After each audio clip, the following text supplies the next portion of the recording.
Bonjour à tous, j'espère que vous allez bien et que vous avez profité de votre dernière journée de confinement aujourd'hui. Pour la plupart d'entre nous, on va retourner travailler dès demain et on va pouvoir revoir un peu les gens qu'on aime. Donc c'est plutôt une bonne nouvelle.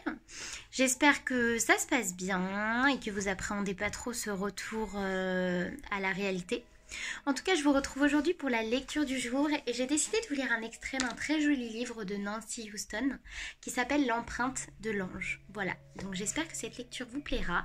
J'ai décidé de changer un peu en vous lisant directement le début du livre. Voilà, donc j'espère que ça vous plaira. Je vous souhaite une bonne écoute et à tout à l'heure. Prologue. L'histoire qu'on va lire commence en mai 1957 à Paris. La France est en pleine effervescence.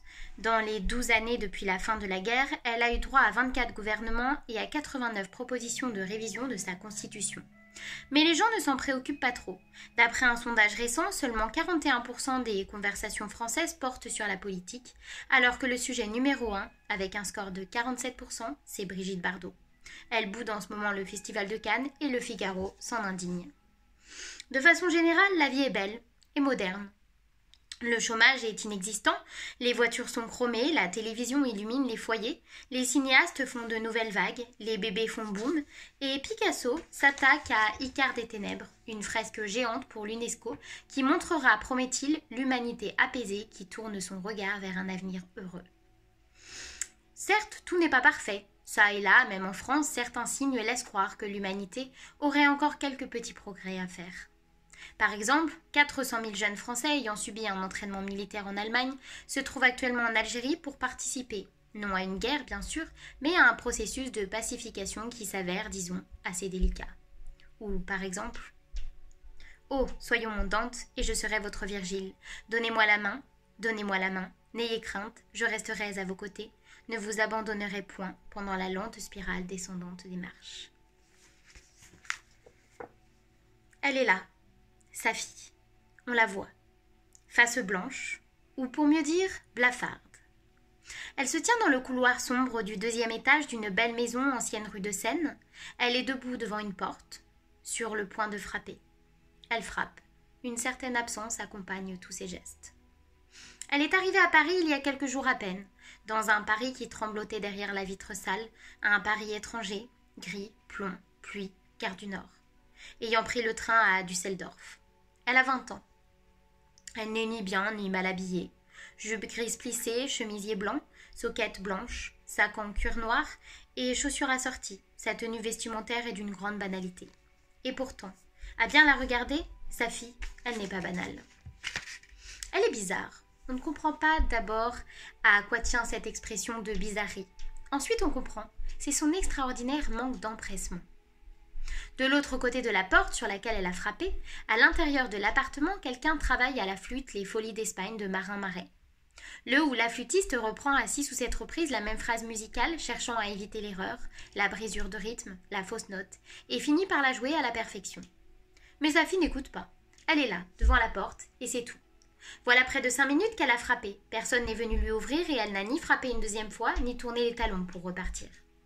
La concierge qui a vu sa fille pénétrer dans l'immeuble tout à l'heure et qui arrive maintenant au 2e étage pour distribuer le courrier, elle prend l'ascenseur jusqu'au dernier et descend ensuite à pied étage par étage, est étonnée de voir le jeune inconnu ainsi figé devant la porte de Monsieur Lepage. « Mais !» s'exclame-t-elle. C'est une femme obèse et laide, dont le visage est parsemé de navus à poils, mais dont les yeux contiennent énormément de tendresse et de sagesse à l'endroit des êtres humains. « Mais il est là, monsieur Lepage. Vous avez sonné ?» Sa fille comprend le français. Elle le parle aussi, mais de façon hésitante. « Non, dit-elle. J'ai frappé. » Sa voix est grave, douce et un peu rauque. Une voix à la Dietrich, moins les simagrées. Son accent n'est pas grotesque, elle ne dit pas « tche » à la place de « je ». « Mais il ne vous entend pas, dit mademoiselle Blanche. Il faut sonner. » Elle appuie longuement sur le bouton de la sonnerie et la musique s'interrompt. Sourire jubilant de mademoiselle Blanche. « Voilà !» Se penchant en avant avec difficulté, elle glisse le courrier de Monsieur Lepage sous sa porte et s'éclipse dans l'escalier. Sa fille n'a pas bougé. Elle est d'une immobilité vraiment impressionnante. La porte s'ouvre avec violence, flot de lumière dans la pénombre du couloir. « Ça va pas, non ?» Raphaël Lepage n'est pas en colère, elle fait seulement semblant. Il se dit que l'on ne devrait pas sonner aussi agressivement pour une demande d'emploi. Mais le silence de sa fille le frappe de plein fouet. Il accuse le coup, se calme, se tait. Les voilà face à face, l'homme et la femme qui ne se connaissent pas. Ils se tiennent de part et d'autre du seuil de la porte et ils se dévisagent. Ou plutôt lui la dévisage et elle est là. Raphaël n'a jamais vu cela. Cette femme est là et en même temps elle est absente. Ça saute aux yeux. Quand, à l'instant, la sonnerie a retenti de son fa bécard strident, il était justement en train de jouer un fa dièse aigu. Horripilé par la dissonance, il s'était arrêté et perdu. En suspens entre les deux mondes. Ni dans ce monde-là où l'air ruisselle et tremble de nuances sonores, ni dans celui-ci où deux jeunes femmes répondent à son annonce dans le Figaro. Merde! Et il avait posé avec soin sa Louis, lotte, sur le velours bleu de l'étui ouvert, avant de traverser les tapis du salon et de longer le parquet du couloir. Autour de lui, tout reluisait et rutilait, respirant le bien-être et le bon goût. Les couleurs étaient rouges et bruns et or, les textures donnaient envie de caresser, tapisserie murale, meubles en chêne lisse, c'était feutré, raffiné et chaleureux, mais dans le rai de lumière dansaient des millions de particules de poussière. Cela avait besoin qu'on l'entretienne. La mère de Raphaël lui avait donné de méticuleuses instructions à ce sujet la semaine d'avant, en lui cédant l'appartement parisien pour se retirer avec armes, bagages et domestiques dans leur propriété en Bourgogne. Il fallait d'abord savoir rédiger une annonce pour le Figaro et ensuite trier sur le volet. Attention aux chapardeuses. Ça se voyait tout de suite à leurs yeux. Elles avaient le regard en zigzag. CHB, tout à fait pour petite ménage, loger, sage, cuisine. Annonce minimaliste, choisie par Raphaël parce qu'il a horreur de jouer les bourgeois et par sa fille parce qu'elle ne contenait ni référence exigée, ni bonne moralité. Tout à l'heure au téléphone, cette fille avait un accent. De quel pays ? Raphaël n'aurait su le dire, mais son français semblait incertain. Ce n'était pas pour lui déplaire. Il ne voulait surtout pas d'une pipelette comme Maria Félix, domestique portugaise et confidente de sa maman depuis des lustres. Il lui expliquerait à son employé futur qu'il était ultra sensible au son, qu'il ne fallait pas songer à passer l'aspirateur lorsqu'il se trouvait à la maison, qu'il n'était pas question de chantonner en époustant les meubles, qu'une chute de casserole à la cuisine pendant ses heures de répétition serait un motif de renvoi. Maintenant, il ouvre violemment la porte, feignant la colère. « Ça va pas, non ?» Cligne des yeux pour s'habituer à l'obscurité du couloir, cherche à vérifier le regard en zigzag et s'arrête net. Qu'est-ce ? Sourire qui semble peint, bras ballants le long du corps gracile. C'est tout ce qu'il a le temps d'enregistrer avant de basculer tête la première au fond de ses yeux verts opaques, tels deux fragments de jade. Étant placide, sans reflet et sans mouvement. Dès ce premier instant, c'est l'indifférence de sa fille qui fascine Raphaël, le captive, l'envoûte. Dès ce premier instant, avant même de connaître son nom, Raphaël comprend que ça lui est égal à cette jeune femme de décrocher ou de ne pas décrocher un emploi, de vivre ou de ne pas vivre. Elle est livrée, abandonnée au monde, sans passion et sans peur. Elle n'a ni la pudeur hypocrite et calculée des filles comme il faut, ni l'impudence tout aussi calculée des putes. Elle est là. Il n'a jamais vu cela. « Entrez, je vous prie », dit-il enfin d'une voix tout autre, douce et respectueuse. Il voit que les mouvements de sa fille, avançant dans le vestibule, sont empreints de la même immobilité que ses yeux et de la même indifférence. En refermant la porte derrière elle, son estomac fait un mouvement tellement insensé qu'il doit s'arrêter pour reprendre son souffle, les yeux rivés sur le bois de la porte, avant de pouvoir se retourner. Ensuite, il la précède dans le couloir, sentant son regard vide et vert sur l'arrière de sa tête. Elle prend place dans un fauteuil au salon, en face de lui sur le canapé, et ne parle pas. Ses yeux fixent le tapis. Il en profite pour détailler en vitesse son apparence. Cheveux mi-longs retenus en queue de cheval par un simple élastique, front haut, pommettes saillantes, lèvres enduites de rouge, oreilles coquilles parfaites serties de fausses perles, nez et arcades sourcilières ciselées, un visage bien dessiné sur lequel on ne lit rien. Aucune minauderie, aucune coquetterie, rien. Le maquillage et les bijoux jurent avec la spectaculaire neutralité des traits. Raphaël en est comme hébété. Par réflexe, il tend la main et s'empare de la petite clochette en bronze pour appeler la bonne, demander qu'elle leur apporte du café. Puis se ressaisit, riant dedans. Il n'y a pas de bonne chez elle, c'est elle la bonne. Où sommes-nous? Qui êtes-vous, ma chère?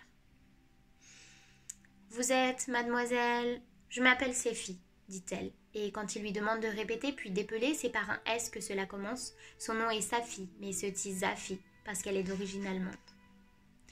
Allemande, le mot lui-même presque tabou dans cette maison rue de Seine. Sa mère ne disait ni les Boches, ni les Fridolins, ni même les Allemands. Elle disait simplement « il », et du reste, le plus souvent, elle ne disait rien du tout, elle se contentait de serrer les lèvres jusqu'à ce qu'on ne les voie plus.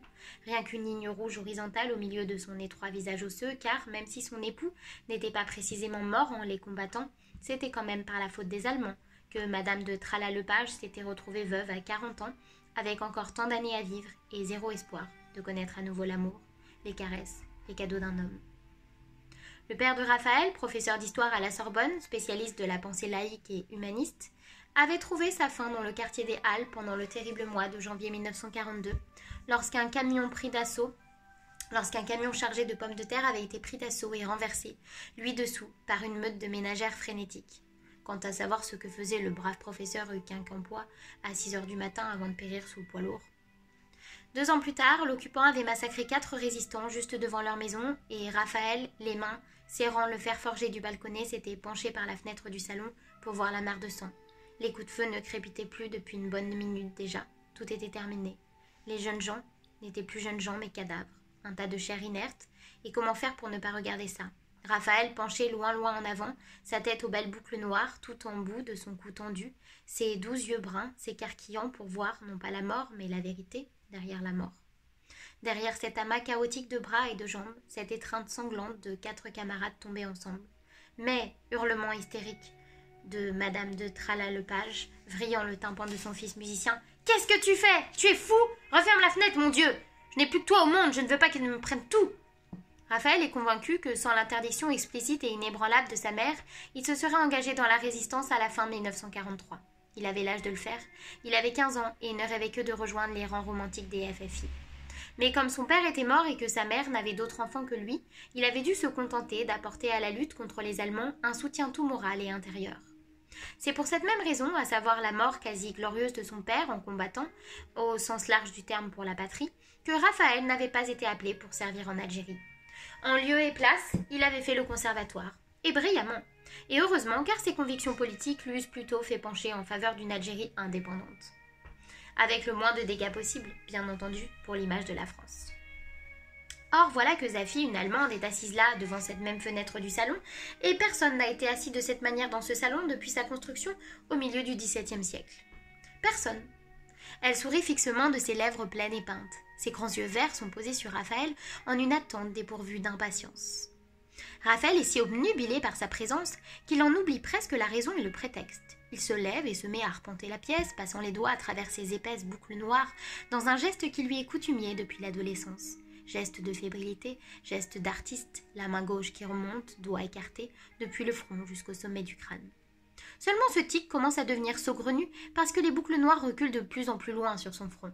Oui, le fait est qu'à 28 ans, Raphaël Lepage souffre d'une calvitie précoce, de sorte que sa main gauche, en exécutant son mouvement, ne rencontre plus pendant les 3/4 de son trajet que de la peau nue. Tout en arpentant la pièce et en passant la main sur son front dégarni, Raphaël parle. Il décrit les tâches et les responsabilités qu'ils incomberont à celles qu'il se propose d'engager comme domestiques. À dire vrai, il est plutôt mal versé dans ses affaires domestiques et parle plus ou moins à tort et à travers, suivant les images de Maria Félix qui lui reviennent en tête. Maria Félix montée sur un escabeau en train de laver les carreaux. Maria Félix lui apportant le petit déjeuner et le courrier à 8h45, le thé à 17h. Maria Félix revenant des courses, servant la soupe. Maria Félix portant sur son sac à dos, dans l'escalier de service, le sac de bûches pour la cheminée. Avec force, gesticulation et pantomime, Raphaël résume tout cela de son mieux, jetant de temps à autre un regard sur la jeune femme pour vérifier qu'elle le suit. Elle le suit, du moins en apparence. Elle a l'air de comprendre, mais on dirait que cet air lui est inné. Elle semble avoir tout compris à tout sujet depuis toujours. Il précise qu'il est flûtiste professionnel, qu'il travaille avec un orchestre. Il articule avec soin le nom de l'orchestre en question, mais les yeux de Zafi ne scillent pas. Les sourcils de Zafi ne se lèvent pas, la bouche de Zafi ne bâit pas. D'évidence, elle n'en a jamais entendu parler. Il ajoute qu'il s'absente souvent pour voyager, que ses absences sont parfois courtes, concerts en province, et parfois longues, tournées à l'étranger. Que les corvées de Zafi pendant ces périodes seront naturellement moins nombreuses, mais qu'il lui sera loisir, comprend-elle loisir, de profiter de ses heures libres pour, par exemple, polir l'argenterie. Sa chambre est située au 6e étage, visite rigoureusement interdite. Il parle maintenant à l'indicatif comme s'ils étaient déjà tombés d'accord sur les horaires, le salaire, le fait même que c'est elle, Zafi, qui prendra cet emploi, qui viendra s'occuper de lui, Raphaël Lepage, flûtiste en passe de devenir célèbre dans son grand appartement de la rue de Seine, qu'à partir de demain matin et jusqu'à nouvel ordre, cette jeune Allemande bizarre et silencieuse va épousseter ses livres, sucrer son thé, repasser ses chemises, laver ses sous-vêtements et changer les draps de son lit après le passage de ses amantes. J'espère que la lecture vous a plu. Je vous retrouve dès demain pour la suite. Bye!